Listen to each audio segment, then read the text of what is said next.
The Kentucky Lake Long-Term Monitoring Program, KLMP, is a limnological research study that began in July 1988.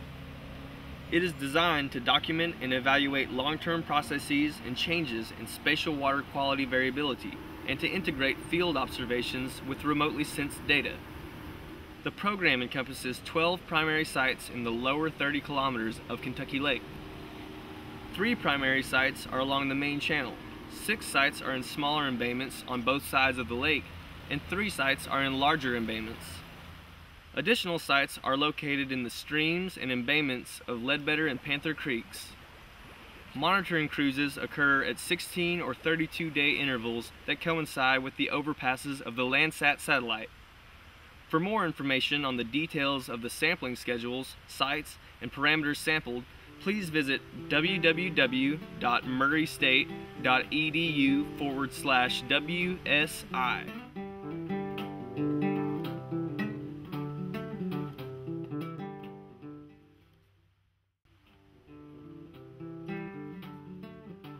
The purpose of this training video is to show monitoring methods used during a cruise. Physicochemical measurement. Vertical profiles of temperature, conductivity, dissolved oxygen, and pH are taken with a YSI 6600 sonde and data logger. The pre-calibrated sonde is usually lowered out of the passenger side window. Record the data into the logger at 1 meter intervals from the surface to approximately 1 meter off the bottom. The light meter uses a spherical quantum sensor that measures light penetration from all directions. Before turning on the unit for the light meter, place the sensor in the water. Use the meter on the sunny side of the boat and take light readings at 1 meter and 3 meters. If the side is shallower than 3 meters, take the second reading at a reasonable depth. Using the markings on the wire, lower the sensor to the specified depth. Press the average button to take a 15-second average and write this information on the datasheet. Secchi depth is a measure of water transparency. Use the Secchi disc on the shaded side of the boat. The line is marked to every 1/10 of a meter. Lower the disc until you can no longer distinguish the black and white pattern, then slowly raise the disc until the pattern is just visible.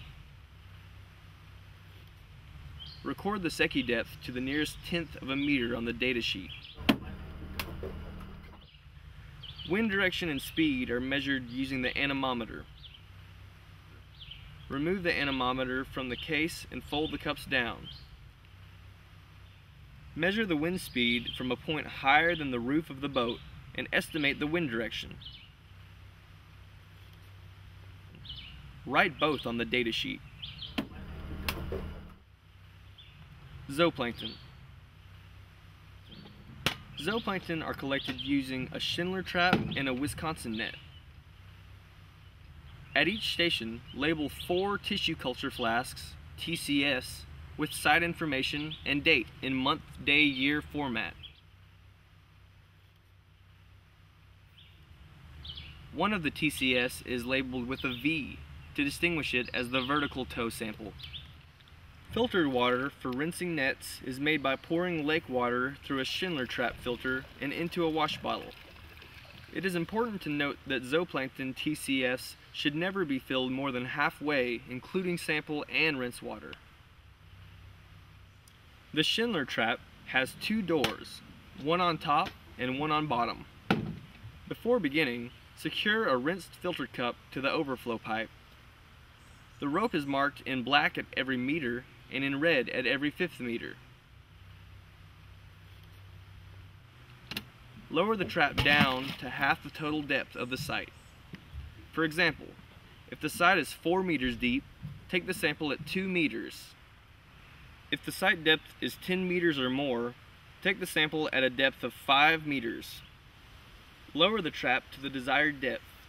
It will close as it is pulled back up, allowing you to collect the water sample from a specified depth. At the surface, let all the water drain through the filter cup so the zooplankton are captured.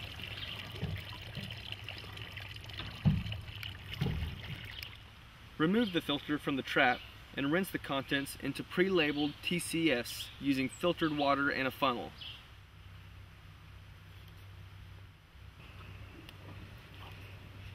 Take 3 samples using this method. 1 vertical toe is collected using the Wisconsin net. Make sure the stopcock on the bottom of the tubing is clicked in place so that it will pinch the tubing shut. Lower the net down to 1 meter above the sight's depth. Raise the net at about 1 meter per second. At the surface, let the excess water drain. Then place the tubing into the pre-labeled TCF. Release the stopping mechanism so the contents flow in, and rinse the sides thoroughly with filtered water. Then, place all 4 zooplankton TCFs into a plastic container. Once that container is full, place it in the cooler until samples can be transported to the laboratory. Water chemistry.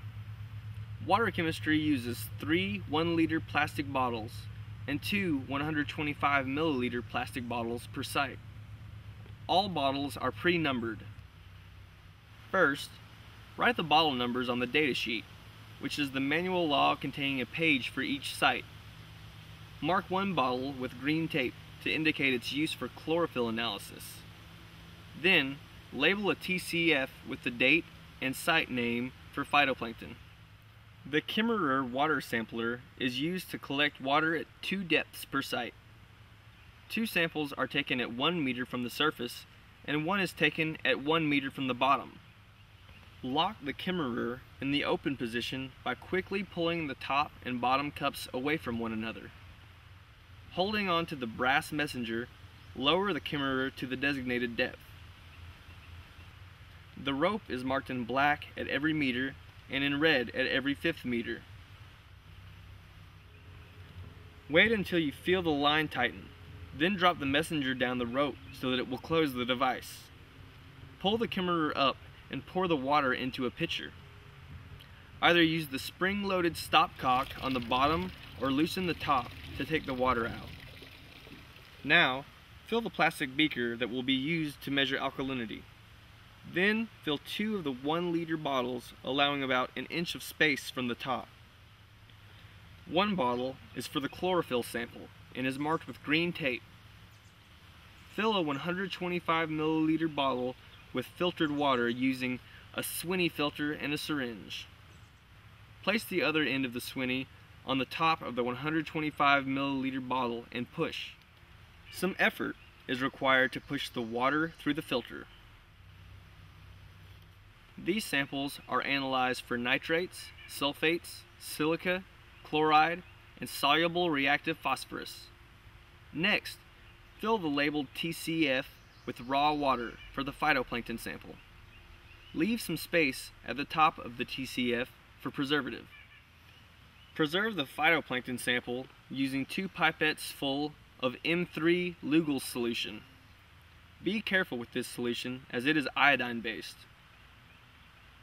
On extended cruises, a dissolved organic carbon sample, or DOC, is also taken from the Kimmerer samples. Remove a DOC vial and label with the date and site using tape. Be careful not to touch the rim of the vial or the underside of the foil in order to avoid contamination. Fill the DOC vial with filtered water using a Swinney filter. Replace the foil, screw on the cap, and place in a small cooler. Take another Kimmerer sample at 1 meter from the bottom and fill the third 1-liter bottle with this sample. Again, fill a 125 milliliter bottle with filtered water using a clean Swinney filter. Make sure all bottle numbers are written on the data sheet.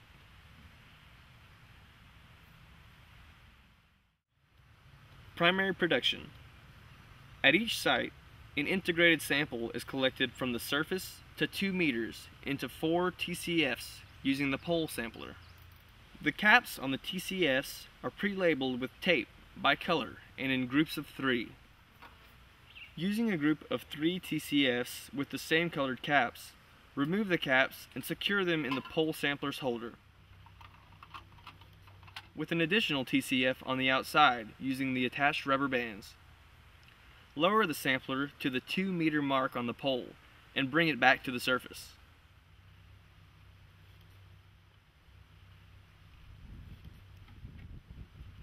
Pour the contents of the TCF secured to the outside of the sampler into the 1-liter dark composite bottle, which will be used later. Place the remaining 3 TCFs in the wooden holder and remove a small amount of water using the large pipette. Wearing rubber gloves, add 0.15 milliliters of carbon-14 from the vial using the pre-calibrated auto pipette. Carbon-14 requires safe handling and must be properly disposed of into the radiation waste container. Replace the lids on the TCFs and label the cap tape with the site name. Write the time in on the data sheet and then take a small piece of tape of the same color and label it with the site name and the time out. The time out will be 2 hours from the time in. Put the tape in a convenient place, such as on the front of the overhead cabinet. Keep the tapes in order. The 3 TCFs will incubate in the light box for 2 hours. Periodically add fresh lake water to the box to keep the temperature stable. Install glass fiber filters in each of the 3 vacuum filter heads. When the 2-hour incubation period is over for the site, pour each of the TCFs into a vacuum cup. Rinse the TCF with distilled water and pour the rinsed water into the cup. Making sure that each filtration unit is in the open position, slowly raise and lower the handle on the vacuum pump. When all the water has evacuated, rinse the sides of the cups with distilled water. Remove the filters with forceps and place into scintillation vials. The vials are kept in a wooden rack with corresponding labels. At the second to last site on a cruise, treat the composite water in the dark bottle as a site sample, completing all the steps above. To measure alkalinity, use lake water collected from the Kimmerer sample at 1 meter from the surface and fill the volumetric flask to the top, which is exactly 100 milliliters. Pour the 100 milliliter sample into a plastic beaker with a magnetic stir bar and place on the magnetic stirrer. Lower the pH probe into the water until the bottom of the probe is submersed. Turn on the pH meter and let it sit until the reading is stable. Record the initial pH onto the data sheet. Also, be sure to reset the titrator to 0. If the initial pH is above 8.3, gradually titrate using 0.2 normality sulfuric acid solution until pH is lowered to 8.3. Record the amount of solution that is used. Then, continue titrating until pH is lowered to 4.8, recording that amount on the data sheet. At the end of the cruise, check the pH meter calibration using the buffers provided in the pH meter kit. 7.08. Record these numbers on the data sheet.